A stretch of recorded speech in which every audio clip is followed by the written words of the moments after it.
let's talk about the best swords in Skyrim. Some have the ability to drain health from an enemy, some of them have the power to strike fear into the undead, causing hordes of skeletons to run away like the bony cowards they are, and some are just weird. So with that being said, this is our list of the top 10 swords in Skyrim and how to get them. At first glance, Valdez Lucky Dagger seems pretty pathetic. It only has a base damage of 5 and it's just a dagger.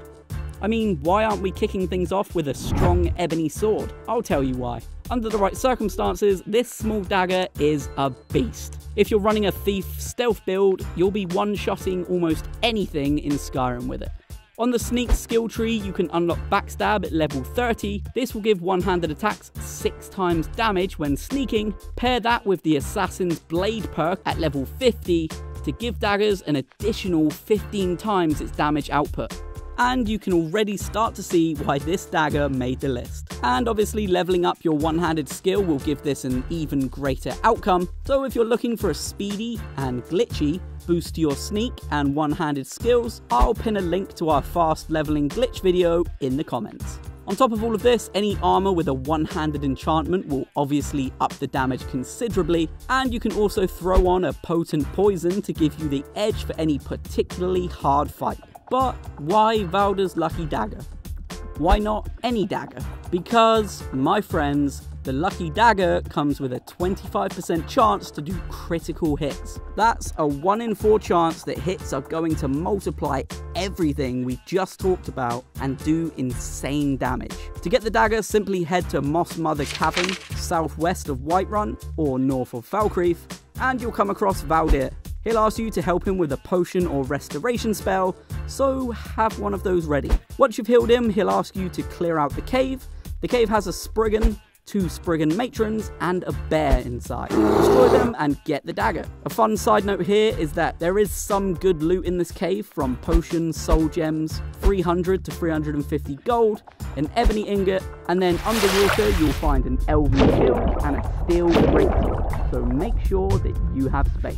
Come on, we all knew that it'd be here. The Ebony Blade deserves a spot on this list just because of how fun it is to charge up, but it is pretty overpowered too. It's one of the Daedric artifacts and has a whole quest line behind it, but there is a little exploit to get it early. I will drop that video in the pinned comment as well. With a base damage of 11, this two-handed katana doesn't seem very special at first glance, but the special effect and its link to the Daedric Princess Nephala makes it a great weapon to have. I'd probably run this weapon with a warrior build, as the fact it heals you will give you chaotic players the edge in fights. A fun fact here, it swings faster than any two-handed weapon in the game due to an old unfixed bug, which used to state that it was a one-handed weapon, so it seems that they fixed the description but not the stats. So you first get this weapon the legitimate way by reaching level 20, then you can access it through the questline The Whispering Door. It all goes down in Dragon's Reach in Whiterun, so just ask the barkeeper at the Bannered Mare if there are any rumours, and she should give you enough info. Once you've got the weapon, you'll see it does 10 points of absorb health. This can't be upgraded the traditional way in Skyrim. To upgrade the amount of health the Ebony Blade can absorb, you'll need to kill friendly NPCs. To be more specific, you'll need to kill anybody you've completed a favour for, or who you've won over during any quest. Beggars can also be absorbed by the weapon after you've given them gold. Every 2 friendly NPCs slain will result in the absorb health skill rising by 4 points. You'll know that you've done this properly when you hear Nephala spout out some dialogue, and it's actually different every 2 friendly kills. The weapon will max out at 30 points of health absorb. 2 interesting exploits to note here. Firstly, you can drop a weapon or piece of armor when an NPC approaches you to ask if it's free to take. Tell them they can have it. Then they will become friendly, meaning you can kill them with the sword and it will count as a charge. The second exploit, and perhaps the most valuable one, is killing a friendly and then reanimating them with the Scroll of Dread, Zombie, Dead Thrall, or the Ritual Stone, and then killing them again will count as 2 charges. None of these turn the NPC into ash afterwards, so can be used again and again. Just make sure there aren't any witnesses. Our third entry comes in the form of a pair of Scimitars. The reason for the double entry is because these particular one-handed swords go hand in hand. If you're running a one-handed build, these weapons should be your top priority. The Blood Scythe has a base damage of 13, it absorbs 15 health, and if paired with the weapon's Soul Render, it will have a chance at lowering your foe's armor rating. This is huge for destroying hard enemies. All in one hit, you'll lower their armor, steal their health, and do the base damage of the sword. The sword is also upgradable for more damage output using ebony ingots. And Soul Render is just as powerful with the same base attack at 13. The damage output is decent, especially if you upgrade that damage using ebony ingots, but when wielding with the Blood Scythe weapon, it will drain 15 points of magicka, as well as there being a chance to lower their magical defense. With these two swords combined and a high level in the one-handed skill, your Dragonborn will be a force to be reckoned with. Running the full Deathbrand armor set with these weapons will boost you further for one-handed weapons for each piece of Deathbrand armor equipped, up to a max of 40% when dual wielding the weapons,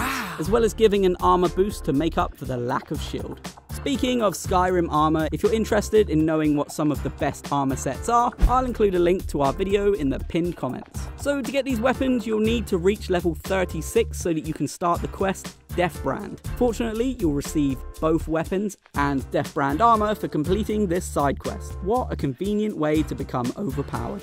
The Lunar Iron Sword is great if you're a vampire and can only head out at night. I ran this on my vampire Dragonborn, whose sole purpose was to hunt down and kill other vampires. Although it only does a base damage of 7, you can get it up considerably using iron ingots and the arcane blacksmith perk. The thing that makes this sword so great is that it burns the target for a lot of damage at night, and usually the things that come out at night don't tend to like fire, so it's a win-win.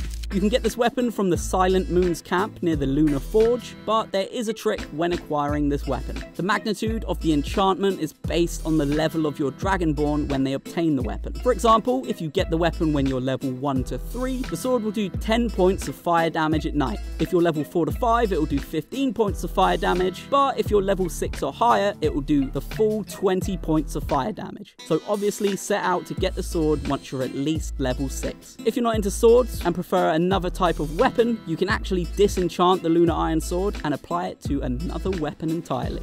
Similar to how a carpenter would look a fool if they turn up to a job without a hammer, any real dragon hunter would look like an idiot if they turn up to a dragon fight without the Dragon Bane sword. This thing is a beast. Okay, fair enough, it only has a base damage between 10 and 14, but Dragon Bane can be upgraded with Quicksilver ingots and the arcane blacksmith perk at a grindstone. And it also benefits from the steel smithing perk, which doubles the improvement. This weapon can do up to 40 points of extra damage to dragons, and it also does 10 extra points of shock damage too. So you can get this from Skyhaven Temple, but the level you first enter the temple is what determines how much extra damage the sword will do. For example, at the lowest end of the spectrum, if you enter when you are between level 1 to 18, the base damage of the sword will be 10, and the extra damage points it does to a dragon will be 20. And then to get the sword in its most powerful state, you'll need to be at level 46 plus, where the base damage will be 14,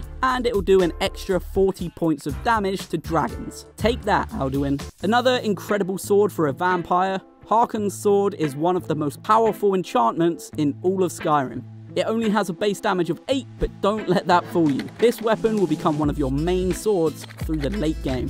Firstly, it can be upgraded with steel ingots to up that base damage. It also has a very unique enchantment that, if the player is a vampire, will absorb 15 points of health, stamina, and magicka all in one swing. As this is an extremely powerful enchantment, it is recommended that you carry a bunch of soul gems, because it does burn through them. Alternatively, you can enchant some of your gear with the destruction spells cost X% less to cast. Obviously, the higher the value here, the more uses you'll get out of the weapon before having to fill back up. To get access to the sword, you will need the DLC Dawnguard, as you'll get it after beating Harkon during Kindred Judgment. As a fun side note, it's worth mentioning that you can pickpocket the sword with the misdirection perk, but because of its extremely high value, it will be difficult to pull off. Stop right there, criminal scum! So save just before and be prepared to quit and reload a good 50 to 1,000,000 times. Okay, so Windshear had to get on this list for the pure fact that it brings a unique mechanic to Skyrim that no other weapon has. Firstly, the base damage is a respectable 11 and it can be boosted further using steel ingots at the grindstone, and also benefits from the steel smithing perk, which doubles the improvement. The one-of-a-kind skill this weapon possesses is a bash attack. Similar to the shield bash, this will cause the enemy to ragdoll to the ground. Then it will take them a few seconds to get up. In this time, you could have plunged your sword into their face. A fun little exploit can happen when you spam the attack, making it incredibly difficult for them to fight back or run away. And it works on almost all enemy types. You can get the Windshear Sword during the Dark Brotherhood quest Hail Sithis on a ship called the Kataria. Don't worry if you don't pick it up during the quest, because this ship can be accessed again after the quest is finished. It's worth noting that even though the Windshear is a one-handed weapon, you'll need to be unarmed in your other hand to achieve the weapon bash skill. So there is a trade-off here. But for that exploit alone, you'll be winning all of your fights. Who needs two swords anyway? This entry was very hard to decide between Mireks Sword and the Nightingale Blade, but Mirek won, because his sword boasts a crazy base damage of 16, whilst the Nightingale Blade only hits for 14. It also looks a lot cooler than the Nightingale Blade, with its strange green corrupted metal design and tentacles that move and wriggle around the blade. It also happens to be one of the lightest swords in Skyrim, only weighing your Dragonborn down a measly 3 points. If you want the strongest version of this sword, you'll want to defeat Mirek around level 60 plus, which will give you that starter base of 16. Any lower and you'll be looking at a 12 to 14 base damage. So once you've defeated him, just loot the weapon as well as his staff and outfit from his body. The sword can be upgraded with an Ebony Ingot, Daedra Heart and the Arcane Blacksmith perk at the grindstone. It also benefits from the Dwarf's Smithing perk, which doubles its improvement. Although this did beat the Nightingale Blade, I'd still recommend checking it out for its overpowered 25 health and stamina absorption skill. We're really getting into some powerful swords near the end of this list. The Pale Blade boasts a nice 11 base damage, which can be boosted further using the steel ingots, as well as the steel smithing perk.